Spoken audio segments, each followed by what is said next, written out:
So hi friends, this is Sivaramakrishna Dasari and welcome to news video cinema talkies.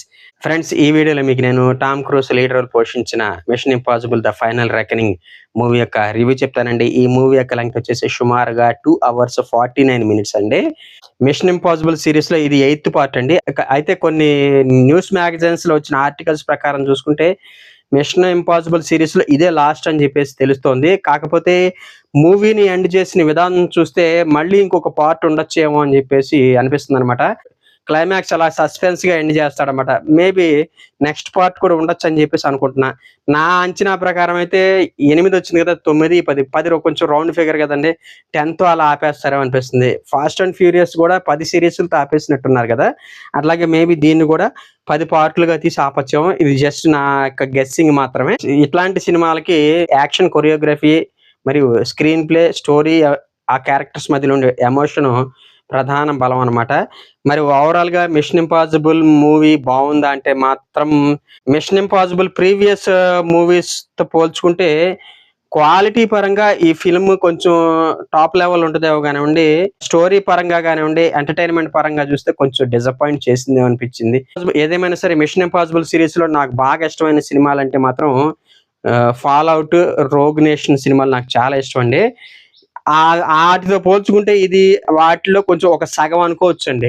ఇక story విషయానికి వస్తే ప్రపంచాన్ని artificial intelligence ఎంతగా భయపెడుతుందో అన్న పాయింట్ ని అంతర్గతంగా సినిమాలో చూపిస్తారన్నమాట. మరి ఆ ప్రాబ్లమ్ ని క్లియర్ చేయడానికి మన హీరో ఎంత దాకా వెళ్ళాడు అన్నది సినిమా చూసి తెలుసుకోవాల్సిందే.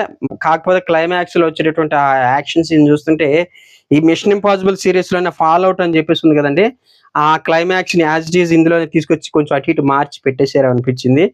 ఓవరాల్ గా ఆ ఫాల్ అవుట్ సిరీస్ లో క్లైమాక్స్ లో హీరో విమానం మీద వెళ్తూ విలన్ తో ఫైట్ చేస్తుంటాడు. ఇందులో కూడా విమానంలో పారిపోతున్న విలన్ పట్టుకుంటానికి వెళ్తూ ఆ విమానంలోని ఫైట్ అంతా ఉంటది అనమాట. ఓవరాల్ గా చూస్తే క్లైమాక్స్ మాత్రం రొటీన్ గా ఎండ్ చేసేసారండి. అది కొంచెం డిఫరెంట్ గా తీసుంటే బాగుండేది. కాకపోతే సెకండ్ హాఫ్ లో అండర్ వాటర్ లో ఒక యాక్షన్ సీన్ ఉంటుందండి, 20-25 minutes. అదైతే మనకి గూస్ బంప్స్ తెప్పించేలాగా ఉంటది. ఒక 25 నిమిషాల పాటు సబ్మెరీన్ లోపల ఉంటది అనమాట. ఊరు నాయన ఎంత బాగా చేస్తాడంటే యాక్టింగ్ టామ్ క్రూజ్ అల్టిమేట్ అని చెప్పుకోవాలన్నమాట. ఏదేమైనా సరే హాలీవుడ్ లో యాక్షన్ సీన్స్ చేయటంలో టామ్ క్రూజ్ కి ఒక సపరేట్ స్టైల్ ఉంటది అనమాట. ఆ స్టైల్ ఆ యాక్షన్ సీన్ క్లియర్ గా కనపడుద్ది. ఫస్ట్ హాఫ్ మొత్తం కూడా క్యారెక్టర్స్ ని ఇంట్రడ్యూస్ చేయటం, అట్లాగే స్టోరీలోకి ఆడియన్స్ ని తీసుకెళ్లటం మీద దర్శకుడు శ్రద్ధ పెడతాడనమాట. ఫస్ట్ హాఫ్ ఎండ్ అవడానికి ఒక్క 10 minutes ముందు నుంచి మనల్ని ఇక ప్రిపేర్ చేస్తాడు మెంటల్ గా. స్టోరీ మొత్తం తీసుకొచ్చేసి సెకండ్ హాఫ్ లో పెట్టేసుకున్నాడు అనమాట. అందులోను మూవీ లెంగ్త్ 2 hours 49 minutes అండి, అంటే సుమారుగా 3 hours. ఒక హాలీవుడ్ మూవీ 3 గంటలు అంటే మీకు నేనైతే ఆశ్చర్యపోయా. కాకపోతే ఆ 3 గంటల పాటు ఆడియన్స్ ఎంగేజ్ చేసేలాగానే ఉంటుంది. పెద్దగా ఆకట్టుకునే సన్నివేశాలు లేకపోయినా ఆ యాక్షన్ కొరియోగ్రఫీ కోసం అయినా సరే మనం మూవీని ఒకసారి చూడొచ్చు. యాక్టర్స్ పెర్ఫార్మెన్స్ విషయానికి వస్తే ఈ సినిమాలో ఉన్నటువంటి వన్ అండ్ ఓన్లీ హైలైట్ ఎవరైనా ఉన్నారంటే అది టామ్ క్రూజ్ గారని చెప్తాను. ఎందుకంటే సినిమా భారం మొత్తం తన భుజాల మీద మోసేస్తాడు. స్టార్టింగ్ నుంచి ఎండింగ్ వరకు కూడా మూవీ గ్రాఫ్ ని అలా అలా అలా పెంచుకుంటూ పోతాడు. సపోర్టింగ్ క్యారెక్టర్స్ విషయంలో డైరెక్టర్ అంతగా ఫోకస్ చేయలేదేమో అనిపించింది. ఎందుకంటే టామ్ క్రూజ్ సపోర్టింగ్ క్యారెక్టర్స్ అంటే నా ఫేవరెట్ వచ్చేసి సైమన్ పెగ్ అండి. అతను ఆ అతను కాల్ లేకుండా ఉంటుంది చూడండి, బాగా బండగా ఉంటాడు. అతనికి కూడా చాలా ఇంపార్టెన్స్ ఇస్తారు. కాకపోతే ఈ సిరీస్ లో ఈ 2 క్యారెక్టర్స్ కి అసలు ఏమాత్రం ఇంపార్టెన్స్ ఇవ్వలేదండి. అందులోనూ ఈ సైమన్ పెగ్ చేసేటటువంటి కామెడీ ఇంతకుముందు ఉన్న సిరీస్ లో చాలా బాగుంటది.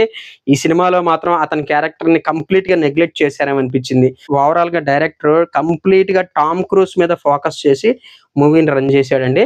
మిగతా క్యారెక్టర్స్ అయితే అంతగా పట్టించుకోలేదని చెప్పాలి. టెక్నికల్ గా చూస్తే మాత్రం అన్ని డిపార్ట్మెంట్స్ కూడా సూపర్బ్ గా వర్క్ చేశాయండి.